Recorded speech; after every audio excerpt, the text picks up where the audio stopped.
নমস্কার, আমি অ্যাস্ট্রোলজার সর্পকন্যা দেবযানী। আপনাদের নিজস্ব চ্যানেল সর্পকন্যা দেবযানীর অনুষ্ঠানে আপনাদের সবাইকে স্বাগত।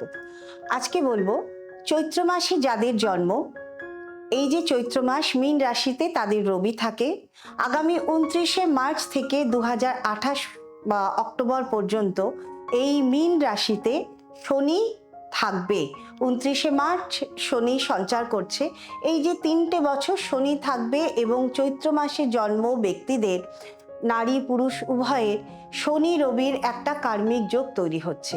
চৈত্র মাসে যাদের জন্ম তাদের জীবনটা কি, আমি খুব সহজ একটা উদাহরণ দিয়ে বলতে চাই, যেটা আমরা সবাই জানি। চৈত্র মাসে ভগবান শ্রী রামচন্দ্রের জন্ম। তার জীবনটা যদি আমরা দেখি তাহলেই জেনে যাব যে চৈত্র মাসে জন্ম ব্যক্তিদের কি হতে পারে। আমি যদি রবিকে লগ্ন ধরি, তাহলে ষষ্ঠপতি রবি লগ্নে রয়েছে চৈত্র মাসে জন্ম যাদের। কি হলো ভগবান রামচন্দ্রের, কি হলো না, তার পিতা যেহেতু ষষ্ঠপতি রবি, তার জীবনে যত দুর্ভাগ্য যোগ পিতার দ্বারাই কিন্তু তৈরি হলো। পিতার জন্য তাকে 14 বছরের বনবাসে যেতে হলো। পিতার জন্য, পিতার কথা রাখতে তাকে রাজসিংহাসন ত্যাগ করতে হলো। অর্থাৎ না ভাবলে, না মনে করলেও কিন্তু পিতার সঙ্গে শত্রুতারই একটা জায়গা তৈরি হলো গ্রহগত জায়গা থেকে। মীন রাশি যেটা রিপিটেশন, যেটা পুনঃ ঘটনা। আমরা যদি মীন রাশির যে সিম্বলটা দেখি, সেখানে দুটো মাছ একে অপরকে সাইক্লিক অর্ডারে ঘুরে যাচ্ছে, অর্থাৎ একই ঘটনার পুনরাবৃত্তি। আজকে ভগবান শ্রী রামচন্দ্রের জীবনে আমরা কি দেখি? প্রথমত বনবাসে গিয়ে তার স্ত্রীকে হারাতে হলো, রাবণের দ্বারা তার স্ত্রী হরণ হলো। যখন সে আবার রাজত্ব ফিরে পেল, যখন সে রাজত্ব করছে, আবার তাকে তার স্ত্রীকে ত্যাগ করতে হলো। তার গোটা জীবনটা সংঘর্ষ সংঘর্ষ সংঘর্ষ, যুদ্ধ, জয় পরাজয়, পরাজয় নয়, যুদ্ধ যুদ্ধ যুদ্ধ, একটার পর একটা সংঘর্ষ তার জীবনে। ঠিক তাই চৈত্র মাসে জন্ম যাদের, নারী পুরুষ উভয়ে, তাদের জীবনেও কিন্তু ব্যয় ভাব যেন বড় বেশি। হারানো, ব্যয়, যুদ্ধ সংগ্রাম, জেল হাজত, হসপিটাল, এত কিছু। আবার তার সাথে ভালো যখন হবে, তার সঙ্গে সেবা আছে, তার সঙ্গে মোক্ষ প্রাপ্তি আছে, তার সঙ্গে মুক্তি আছে, এত কিছু রয়েছে। মীন রাশি খুব সহজ রাশি নয়, মোক্ষ প্রাপ্তির রাশি। দ্বাদশ ভাবের ব্যয় ভাব বা 12তম রাশি হচ্ছে মীন রাশি। জলীয় রাশি, সেই জল সাধারণ জল নয়, সমুদ্রের জল, মানে দুকুল ছাপানো জল। গোটা সমুদ্রের জল, ইমোশন বড় বেশি, যে কারণে মীন রাশির জাতক জাতিকারা অত্যন্ত ইমোশনাল হয়, ইমোশন বেশি, সেবামূলক মনোভাব এবং একই ঘটনা জীবনের পুনরাবৃত্তি। কাজেই এই জায়গা থেকে আমি বলবো যে 29শে মার্চ 2025 এখন থেকে মীন রাশিতে শনি সঞ্চার করছে। শনি মীন রাশির জন্য বা মীন লগ্নের জন্য একাদশ এবং দশম এবং একাদশপতি লগ্নে ঢুকছে, এবং শনি রবি এই যে যোগ, এটাকে কার্মিক যোগ বলা হচ্ছে। এই কার্মিক যোগ কোন কোন জায়গা থেকে খারাপ বা ভালো করতে পারে? পিতার জায়গা থেকে খারাপ ভালো করতে পারে। রবির ডিগ্রি যদি ভালো হয় ভালো করবে, রবির ডিগ্রি যদি কম থাকে কম করবে। আমি এগুলো নিয়ে আরো পরপর কয়েকটা অনুষ্ঠান করব, তবে আজকে চৈত্র মাস নিয়েই বলবো। শনি রবির যোগ, এটা একটা কার্মিক যোগ, কর্মের জায়গায় প্রবল চাপের সৃষ্টি করে। দেখা যায় যে তাদের জীবনে খুব অল্প বয়স থেকেই পরিবারের দায় দায়িত্ব চলে আসে। তাদের পিতার জায়গা, পরিবার ছোট থেকেই দেখা যায় যে পিতার অতটা সহযোগিতা তাদের পরিবারে থাকে না, বা থাকলেও তাকে নিজের দায়িত্ব নিজেকে নিতে হয়। কর্মের চাপ, এক খুব বড় বড় পদে তারা কাজ করবে, যার ফলে কাজের চাপ প্রচুর থাকবে। আর এক দেখা যায় যে তার কাজের প্রতি নিষ্ঠা আছে কিন্তু সেই মতো কাজ পাচ্ছে না। শনি ছাড়া আমাদের অর্থ দেবে না, শনি ছাড়া আমাদের রাজাও করবে না। আবার এই শনির জন্য কিন্তু আমাদের ফকির হতে হয়, সন্ন্যাস হতে হয়। কাজেই একদিকে যেমন সে অর্থ দিচ্ছে, আর একদিকে সে সন্ন্যাস যোগ বা ফকির যোগ তৈরি করছে। একদিকে সে কর্ম দিচ্ছে, একদিকে সে অলসতা দিচ্ছে। কাজেই এটা যার যার চার্টে, যার যার চার্ট অনুযায়ী সে কতটা পাবে কতটা হারাবে সেটা নির্ভর করছে।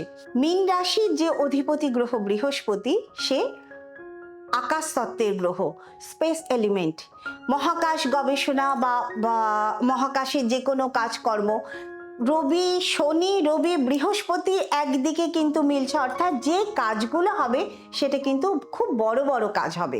চৈত্র মাসে জন্ম জাতক বা জাতিকাদের তাদের নিজস্ব গ্রহের ডিগ্রির ওপর খারাপ ভালো নির্ভর করছে। আজকে বলবো যে যদি দেখা যাচ্ছে যে খারাপ ডিগ্রি রয়েছে বা ভালো ডিগ্রি থাকলেও, আমি একটা কথা বলি, কাজ না থাকলেও সেটাও একটা চাপ, আবার যখন কাজের চাপ থাকে সেটাও কিন্তু চাপ, দুটোই কিন্তু আমাদের ব্রেনকে প্রেসার করে। রবি যদি কম ডিগ্রিতে থাকে, মান সম্মান হানি, আইনি জটিলতা, মামলা মোকদ্দমা, ডাক্তার, হসপিটাল, কারাবাস, নানান কিছু যত রকমের খারাপ আছে রবির কম ডিগ্রি থাকলে এগুলো কিন্তু জীবনে আসতে পারে। আর রবি যদি শুভ অবস্থায় থাকে তাহলে সেক্ষেত্রে বড় বড় পদপ্রাপ্তি, রাজনৈতিক জীবনে বড় পদপ্রাপ্তি, যত রকমের বড় চাকরি আছে সেই জায়গায় আমাদের পদপ্রাপ্তি ইত্যাদি ঘটতে পারে। কিন্তু এই যে 3টে বছর কিছু কমন ঘটনা যেগুলো ঘটতে পারে, আজকে সেগুলো নিয়ে আলোচনা করছি এবং কি করলে আমরা এর থেকে বেরিয়ে আসব সেটাও আজকে বলে দিচ্ছি। প্রথমত, পিতার স্বাস্থ্যহানি, এটা হতেই পারে, এমনকি পিতার হানি যোগও রয়েছে। কিছু কিছু জায়গায় দেখা যাবে রোজকার কাজে মাথা গরম, মান সম্মান হানি, ছোটখাটো বিষয় নিয়ে মানুষজনের সঙ্গে মতভেদ, কাজের জায়গায় মতভেদ, এগুলো হতে পারে। নিজের শারীরিক অসুস্থতা, হার্টের অসুখ, পায়ের কোনো হাড়ের সমস্যা বা শরীরের কোনো হাড়ের সমস্যা, সিজনাল জ্বর সর্দি কাশি, ব্যাংকের কোনো আইনি জটিলতা, সরকারি জায়গায় কোনো আইনি জটিলতা, কোনো কাগজপত্র নিয়ে সমস্যা, এই জিনিসগুলো কিন্তু ঘটতে পারে। এগুলো কমন, এগুলো ঘটতেই পারে, সেটা আপনার রবি শুভ হোক রবি অশুভ হোক। এইবার এই যে ঘটনাগুলো যেগুলো আমাদের ঘটছে, সবচেয়ে যেটা দেখা যাবে সেটা হচ্ছে যে সবসময় একটা হাইপার টেনশন বা সবসময় একটা মানসিক চাপ লেগেই আছে। এর থেকে বেরোনোর উপায় বা প্রতিবিধান আমি বলবো, সবার আগে বাবাকে খুশি করুন, কারণ রবি পিতৃতুল্য গ্রহ। পিতাকে যদি সন্তুষ্ট করা যায়, রবি গ্রহ সন্তুষ্ট হয়। পিতাকে সন্তুষ্ট করুন, পিতাকে সময় দিন। দ্বিতীয়ত, কোনো কাজ ফেলে রাখবেন না। শনি রবির যোগ, কার্মিক যোগ, কাজ ফেলে রাখলে সেটাই কিন্তু উল্টে চাপ হয়ে আমাদের জীবনে ফিরে আসবে। তৃতীয়ত, হনুমান চালিসা প্রত্যেক দিন পাঠ করুন, কারণ শনির বরদান দেওয়া আছে, যেখানে হনুমান চালিসা পাঠ করা হবে বা হনুমানের আশ্রিত যারা, তাদেরকে শনি কষ্ট দেবে না। ভগবান শনি বা গ্রহ শনি, তিনি ভগবান শ্রী বিষ্ণুর আরাধ্যা, তিনি তাকেই আরাধনা করেন। কাজেই আমরা যদি প্রতিদিন গীতা পাঠ করি, সেটাও কিন্তু শনির হাত থেকে আমরা নিজেদেরকে বাঁচাতে পারবো। তৃতীয়ত, মীন রাশি সঙ্গমের রাশি। চেষ্টা করুন এই যে 3টে বছরের মধ্যে কোনো সঙ্গম স্থান থেকে ঘুরে আসতে, কোনো সঙ্গম বা কাছাকাছি কোনো জলযাত্রা করে আসুন। গঙ্গা হোক, যমুনা হোক, বা কাছাকাছি যে আপনাদের কোনো পবিত্র নদী থাকবে, সেই নদীতে মাঝে মধ্যে মা গঙ্গাকে অর্পণ করা। এবং মীন রাশি ইমোশনাল রাশি। ইমোশন যত বেশি মনে থাকবে, যত বেশি মনের মধ্যে জমা হবে, তত বেশি কিন্তু হার্ট দুর্বল হবে।